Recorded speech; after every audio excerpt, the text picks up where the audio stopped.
Dia kenapa hari ini? Sikapnya benar-benar aneh, gumam Jingga pada dirinya sendiri, seraya merapikan meja. Lalu Jingga terdiam saat ia teringat dengan panggilan sayang yang disematkan Davin untuknya ketika makan siang beberapa jam yang lalu. Tatapan Davin yang hangat, senyumnya, senyuman lembutnya, dan panggilan mesra itu sempat membuat Jingga terbuai. Ia merasa telah menjadi seorang istri yang dicintai dan diinginkan. Namun dengan cepat Jingga menepis semua rasa itu. Bagaimanapun juga di dalam hidup Davin masih ada Chelsea yang mungkin sangat sulit untuk dia hilangkan begitu saja. Lagi pula, Jingga masih kesal pada Davin. Saat makan siang tadi, ia lebih banyak mengobrol dengan Khalil dan mencuekkan suaminya itu. Kalau dulu Jingga tak akan berani menunjukkan kekesalannya pada Davin, namun sekarang Jingga sendiri heran kenapa ia bisa sampai seberani ini menampilkannya. Jingga menghela nafas panjang, lantas keluar dari ruangan kerjanya. Saat membuka pintu, ia terkejut karena Khalil sudah berdiri di hadapannya. Pria itu tersenyum hangat. Mau pulang sekarang? Jingga mengangguk. Ia melihat Khalil tak tampak seperti akan pulang. Masih ada kerjaan. Iya, aku akan lembur sampai nanti malam. Keduanya berjalan berdampingan di Selasar. Khalil menoleh dan memandangi Jingga dengan tatapan sulit diartikan. Mereka bertetangga dan berteman sejak Jingga masih duduk di bangku SMP. Khalil berpikir, apa yang orang-orang katakan memang benar, bahwa tidak ada hubungan yang murni teman saja. Entah sejak kapan perasaan cinta itu hadir di hati Khalil, ia tidak sempat mengungkapkan perasaannya pada Jingga karena setelah lulus SMA Khalil harus kuliah di luar negeri. Meski terpisah jauh, perasaan itu masih tersimpan kuat di hati Khalil dan semesta mempertemukan mereka kembali 1,5 tahun yang lalu. Khalil merasa kecewa saat tahu Jingga telah menikah. Jingga? Iya, Jingga mendongak menatap Khalil. Ia merasakan tatapan Khalil sangat berbeda dari biasanya. Kenapa? Pria itu tersenyum menggeleng dan meluruskan kembali pandangannya. Selama kamu di Roma nanti, apa aku masih bisa menghubungimu atau mungkin mengunjungimu? Jingga mengerjak. Ya, memang sudah meminta izin cuti dan memberitahu rencana kepergiannya ke Italia kepada Khalil tadi pagi, dan sesuai dugaan Jingga, Khalil mengizinkannya bahkan jika mengambil cuti lebih dari 1 bulan pun, kata Khalil, tidak masalah. Tentu saja, aku juga akan mengabari kamu, jawab Jingga. Terima kasih. Khalil kembali tersenyum. Sementara itu di luar sana, Davin mengetuk-ngetukkan jari telunjuknya pada setir mobil. Mata kucingnya menatap sengit ke arah gedung Madava Studio. Menerka-nerka sedang apa gerangan Jingga di dalam sana. Pikirannya tidak bisa tenang. Bisa jadi saat ini pria bernama Khalil itu sedang berusaha menggoda Jingga. Ya, siapa tahu. Davin mendengus. Ia ingat saat makan siang tadi, kehadirannya di sana diajukan Jingga. Istrinya itu lebih banyak mengobrol dengan Khalil dan mereka tampak sangat akrab. Bahkan panggilan sayang yang sengaja ia sematkan pun sepertinya tidak mempengaruhi wanita itu. Sial, sepanjang makan siang dada Davin merasa terbakar. Seharusnya ia kembali fokus dengan pekerjaan di kantornya selepas makan siang. Tapi Davin gelisah. Alih-alih bekerja, ia malah mondar-mandir di ruangannya seperti beruang bodoh. Ia tidak tenang meninggalkan Jingga di studio itu bersama atasannya. Itu dia, Davin segera turun dari mobil saat melihat Jingga keluar dari lobi sendirian. Kemudian ia menghampirinya. Telat 10 menit. Kenapa baru keluar? Biasanya kamu selalu keluar tepat waktu, tanya Davin tanpa tedeng aling-aling, seraya menggenggam tangan Jingga. Namun Jingga malah menarik kembali tangannya. membuat Davin ternganga. Ngobrol dulu sama Khalil barusan. Mulut Davin kembali terkatup, rahangnya mengetat. Mendengar jawaban wanita itu yang diucapkan dengan ekspresi datar. Apa yang kalian bicarakan? Itu. Jingga diam sejenak, lalu berpaling ke arah lain. Cuma urusan pekerjaan. Ini sudah di luar jam kerja. Seharusnya dia nggak mengganggu waktu kepulanganmu. Davin mendecak lidah sebelum kemudian membuka pintu untuk istrinya. Mobil Davin meninggalkan area studio, tapi sikap Jingga masih sama seperti tadi pagi. Diam dan enggan menatap Davin, membuat Davin berpikir keras bagaimana cara meluluhkan hati Jingga yang baru kali ini menunjukkan kemarahannya. Davin yakin wanita itu masih marah. Sekarang Davin mengerti apa yang memancing kemarahan Jingga, patung buruk merak itu. Karena tak tahan diabaikan istrinya sendiri, Davin menepikan mobil ke kiri, lalu berhenti dan membiarkan mesin tetap menyala. Kenapa berhenti di sini? Tanya Jingga tanpa menatap Davin. Pria berwajah tegas itu mengulurkan tangannya ke pipi Jingga, membuat Jingga terkesiap dan segera spontan menoleh pada Davin dengan mata sedikit membulat. Aku marah pada siapapun yang berani menampar pipimu, bisik Davin. Satu telapak tangannya yang lebar merangkup pipi kiri Jingga, mengelusnya lembut dengan ibu jarinya. Matanya yang dalam menatap manik mata Jingga dengan lekat. Rasanya pasti sangat menyakitkan. Jingga tertegun. Kamu tahu ada yang menamparku? Tentu saja. Siapa yang bilang? Amarilis. Jingga kembali terdiam. Kini bukan hanya Davin yang berubah, adiknya pun ikut-ikutan berubah dan berpihak kepada Jingga.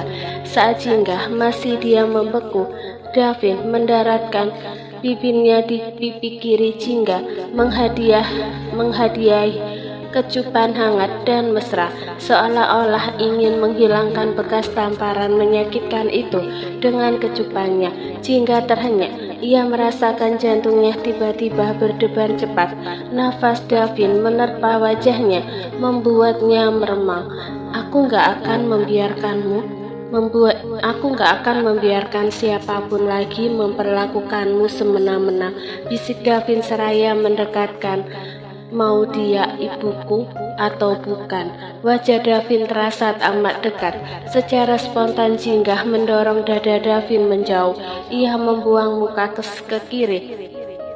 Jingga enggan membahas masalah tersebut, apalagi jika itu berhubungan dengan ibunya Davin. Boleh aku tanya tentang sesuatu? Tanya Jingga. Davin terpaksa kembali ke kursinya dan melajukan kendaraannya lagi. Boleh, tanyakan saja apapun yang ingin kamu tahu, Jingga. Jingga ragu sejenak. Setelah menimbang-nimbang, ia lantas bertanya, siapa orang yang pertama kamu kabari saat sampai di Italia? Meski takut menanyakannya, tapi ia sungguh penasaran. Apa? Chelsea? Kamu? Davin menjawab cepat, yang membuat Jingga terkejut. Begitu sampai di bandara, aku langsung menghubungi kamu. Benarkah? Tanpa sadar Jingga tersenyum tipis.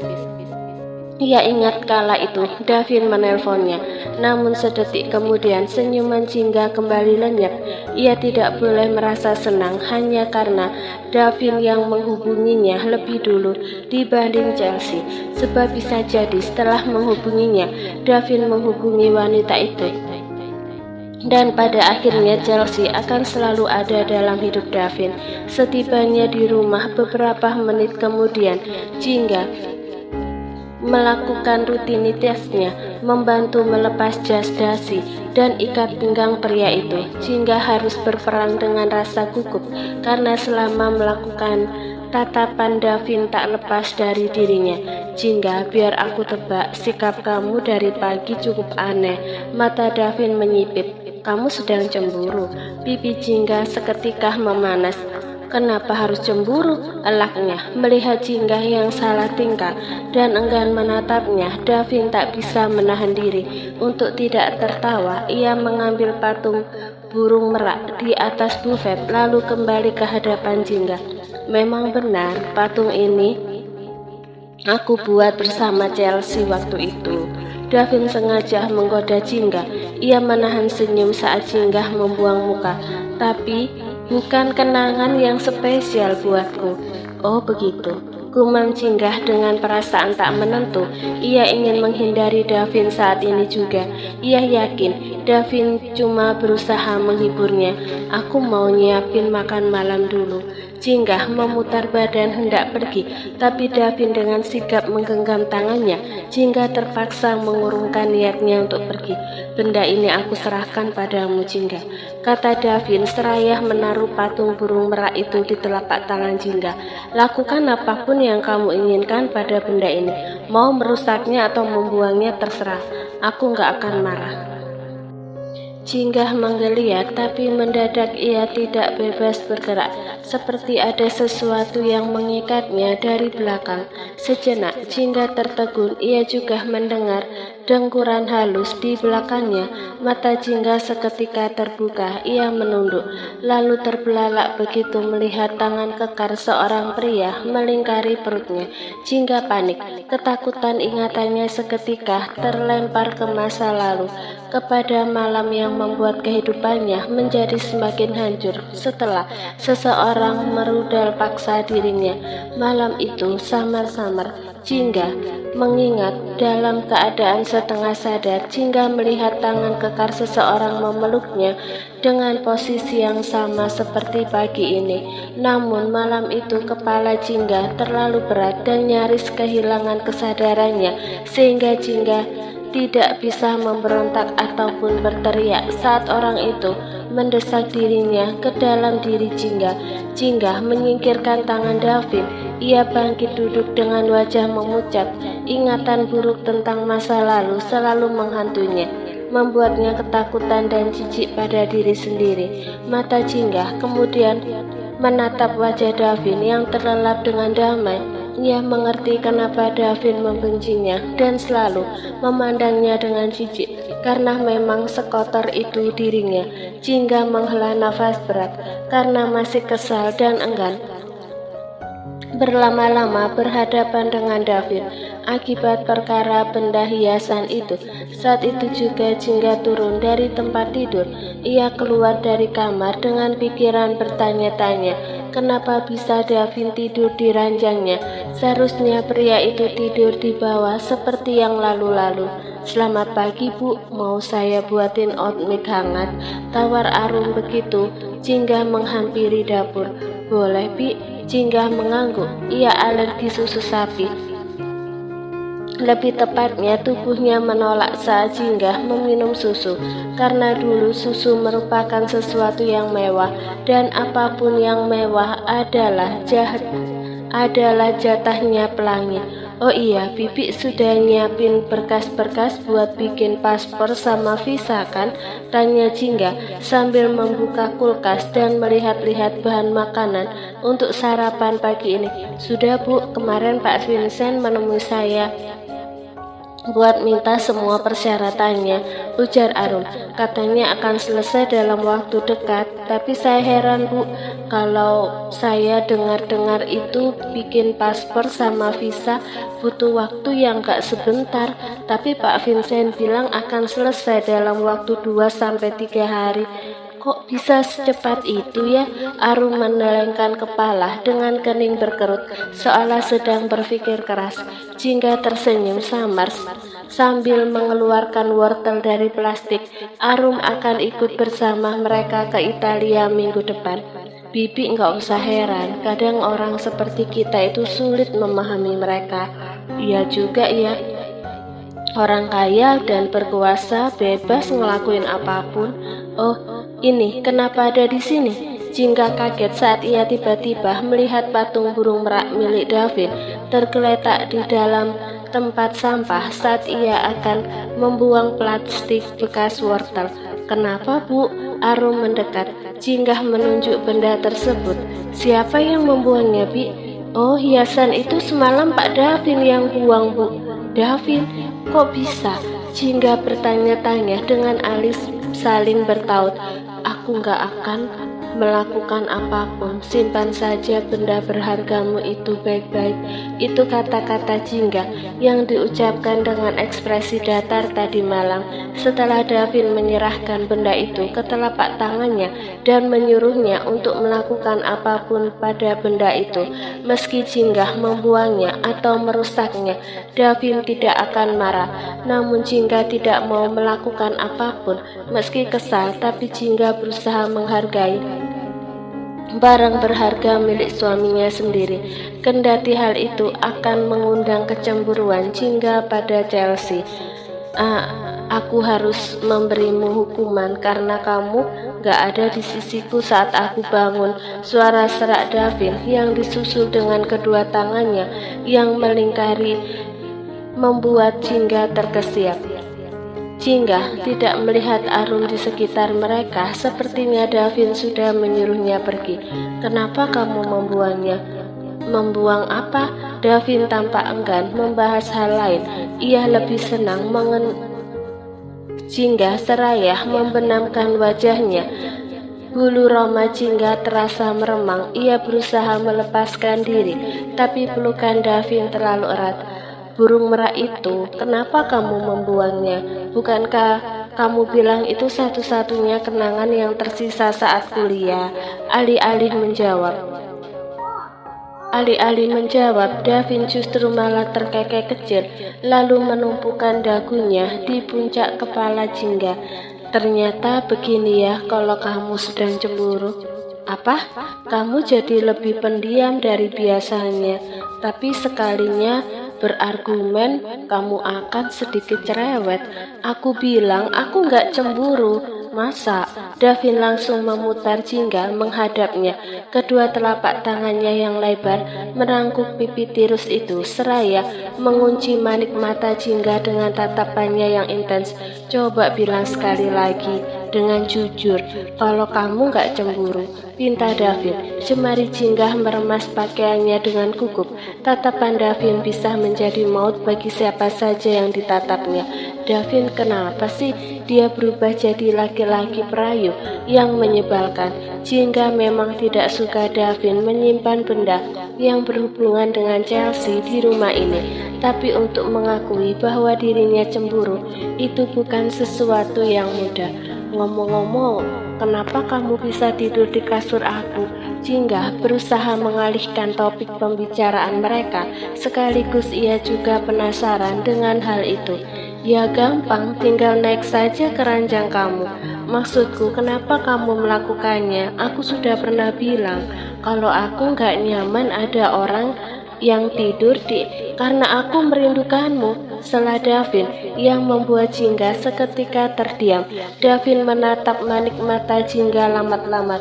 Aku sudah mencoba tidur seperti biasa di kasur lantai, tapi aku sulit tidur. Lagi pula kamu istriku, aku juga ingin tidur sambil memeluk istriku sendiri. Bibir Davin sedikit cemberut, seperti anak yang merajuk. Ia juga tampak salah tingkah. Ya pokoknya begitu. Jadi nanti malam kita tidur di kamarku. Di sana kasurnya luas, kita bisa tidur leluasa. Setelah mengatakannya, Davin lantas pergi dari hadapan Jingga dengan pipi memerah. Jingga terperangah, merasa tak percaya dengan apa yang ia lihat dan ia dengar dari mulut Davin barusan. Pagi itu mereka sarapan bersama dan melakukan rutinitas seperti biasa. Saat dalam perjalanan menuju studio, wajah Davin mendadak terlihat suram, seperti langit yang dihiasi awan hujan. Nanti sore aku akan pulang terlambat. Rencananya aku akan menemui ibuku untuk bilang mengenai rencana kepergian kita ke Italia, ujar Davin, matanya menatap lurus ke depan. Aku ikut boleh? Sebaiknya jangan, kita nggak tahu apa yang akan dilakukan ibuku padamu. Terjawaban Davin membuat Jingga terdiam. Iya, memang benar, kehadiran Jingga di rumah itu tidak pernah membuat Lucy senang. Tapi gimana pun juga, ibu kamu adalah mertua aku, Dev. Aku tetap harus menghargai dia, karena kepergian kita ke Italia itu untuk menyelesaikan masalahku. Jadi aku juga harus ikut memberinya penjelasan, pinta Jingga dengan penuh permohonan. Davin tertegun sesaat ia menatap Jingga, semakin mau mengenali perempuan itu lebih dalam lagi. Davin semakin menemukan sesuatu yang membuat Jingga sangat menarik di matanya. Jingga memiliki hati yang tulus. Baiklah, kita akan pergi bersama-sama nanti sore. Davin menghentikan lagi laju kendaraannya di parkiran Madava Studio. Jingga mengangguk. Aku nggak perlu khawatir karena sekarang aku punya kamu. Jadi aku nggak akan merasa sendirian lagi di sana. Mungkin kata-kata itu terdengar sederhana, tapi efeknya luar biasa bagi Davin. Di satu sisi, Davin merasa tertampar karena selama ini ia tidak pernah membela dan menemani Jingga di hadapan keluarganya. Namun di sisi lain, hatinya terasa berbunga-bunga karena Jingga mengandalkannya. Iya, aku akan selalu ada di sisimu. Davin tersenyum, lalu mencondongkan tubuhnya ke depan Jingga, membuat Jingga lupa bagaimana caranya untuk bernafas. Jingga bisa mencium aroma emas di tubuh Davin dengan sangat dekat. Dev, apa yang kamu lakukan? Tanyanya dengan gugup. Davin menatap mata dan bibir Jingga bergantian. Bibir tipisnya melukiskan senyuman kecil. Menurutmu, kira-kira apa yang akan kulakukan?